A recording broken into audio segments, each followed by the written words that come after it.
In 2019, I get a random phone call from my payroll lady say, hey, would you like to have a business opportunity? I was like, I like money, I like opportunities. What is it? She's like, it's a daycare business. I'm like, me, daycare? No, thank you. She's like, no, you don't understand. It's a really good business. It's making that person a lot of money because I do their books for them. So I was like, okay, tell me more. That daycare has been open since 2010, so it's been 9 years in business, well-established business with a good clientele. So the more I start looking into the daycare business, my wheels started spinning and I'm like, wait, hold on a second. It's just like real estate that I already have. Now you have kids who are the tenants technically in the room, and the property manager is the teacher. So I started looking into more and more into that business, and I was like, I love this business. I could be taking care of the younger generations, providing good meals from them, and then also making money at it. I mean, I was like, sign me up. From the call that I received to the purchase, it's been about 9 months, and 6 months was very intense negotiations. The person is also a really good business person, paired up with me, and I'm like, we were all pulling each other, but at the end of the day, we make the deal happen. We created a win-win situation, and we purchased it, guess what? March 1st of 2020. Today, the World Health Organization officially announced that this is a global pandemic.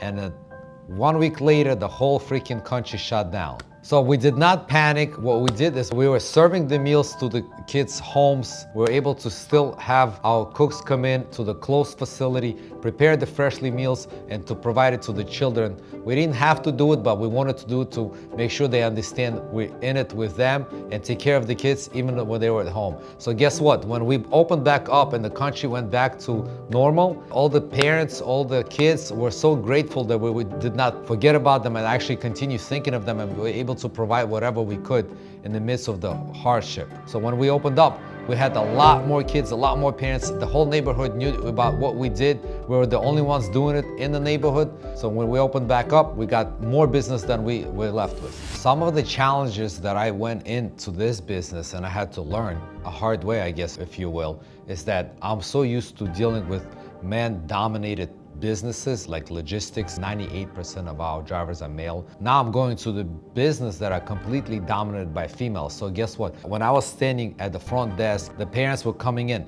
I could sense right away that the parents did not like that was the male figure like myself, bald with beard, at the front desk. They didn't really like that, and without telling me anything, but I speak body language. So I had to shift my business environment and have my wife run the business completely. It would feel more natural to parents and the kids and the staff that this field is run by a female. So I had to step aside and be in the background, kind of helping her, guide her if she needs my help. She's actually doing better than I expected.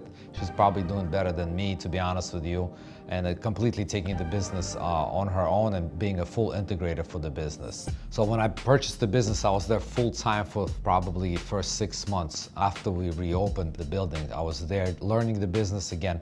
I like to roll up my sleeves and learn about the business. I don't like to just delegate or anything like that. First, I want to make sure I understand the business 100%. I did a bit of the homework prior to buying it for about 3 months, and then obviously when you buy it, it's totally different. You have to really step into as the leader. When I was evaluating the business, I saw an opportunity. I never buy a business just to buy a business, continue doing it as is. I like to also add on some value to it. The value add that I saw in the business is that business is in a plaza, and there was a daycare, there was a vacant spot. There used to be a jewelry spot, and then another after-school program daycare. So I knew that I could rent that place up and make it a bigger daycare, aka more square footage, aka more kids within the daycare. So I saw an opportunity where I could expand that daycare up to 200 kids. At some point it was at 153. That was my value add. I saw an opportunity, so when the COVID hit, I used that towards my advantage. I always look for opportunities instead of sitting there and crying and be like, what a bad business I bought, bad timing.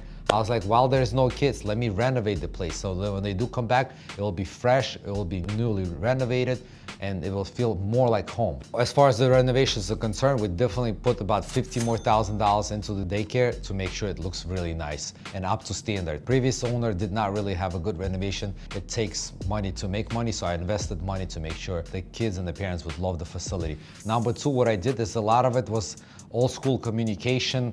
Parents would come in and sign in with a paper and pen. Teachers would do the clock in, clock out by a piece of paper.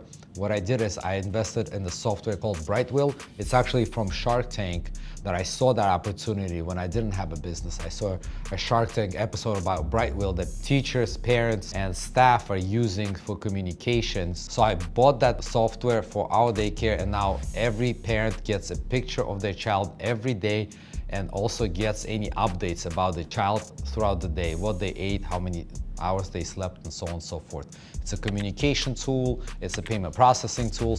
It automated my business. Everything is cloud-based.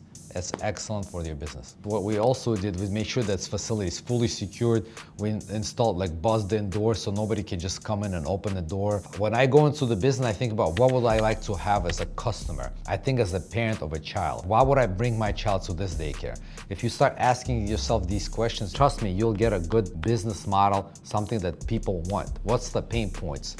I want to make sure my child is secure. If you provide service that you would like to receive, people will line up to give you their money. This business is no different. However, it has its own challenges. You are dealing with very precious human beings. Parents trust you with their most precious things in life. As a father of 3, my kids are more than my life to me. So if I'm trusting somebody with more than my life, I mean, that's a big responsibility. So the challenges are make sure that playgrounds are safe, make sure that there's enough ratio between teachers and the kids, to make sure you follow all the procedures, all the protocols, and also there's government subsidies. It comes with responsibilities to make sure you can have these subsidies from compliance standpoint. Because we have a commercial kitchen and every meal is also freshly made, we were able to charge on average $275 per child per week.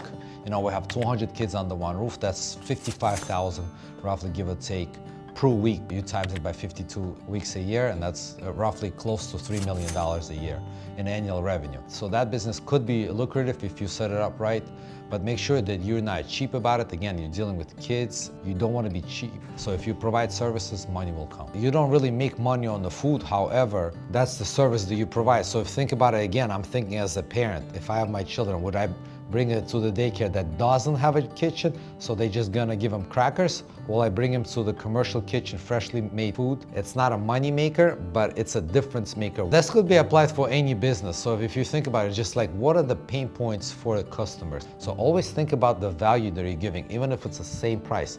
They still have to pick you, and why would they pick you? After we made a really nice daycare that parents love and the kids love to come to, we decided, all right, what else can we do? So then we looked into the Plaza. Our biggest expense besides payroll was the rent. We were paying close to $20,000 a month in rent.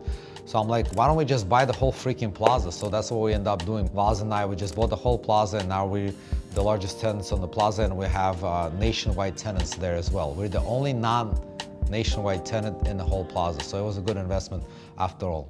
There's a million ways how you can make money. You have to choose what also feeds your soul. So we are making money at 100% true, but also we're providing value back to the community, raising the little munchkins to go and be successful in their adulthood life. We want to make sure that the kid grows up in a stable environment between the teachers and the child, between the parents and the child. We want to give all the keys to success for our children, between how to properly eat. Obesity is a big part in America right now, so we want to make sure they understand what healthy nutritions are. We want to make sure they do their homework. That's why we also have the after-school program for the children as well, to make sure we really set them up for success.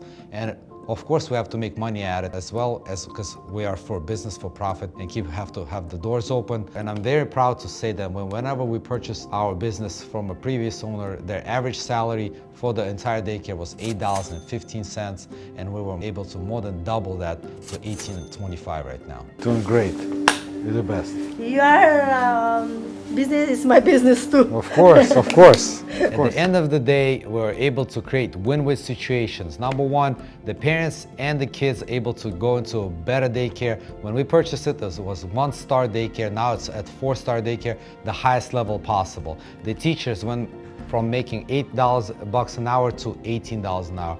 We were able to become more profitable by purchasing the entire plaza, making it larger and renovating it, so that way we can provide a better service.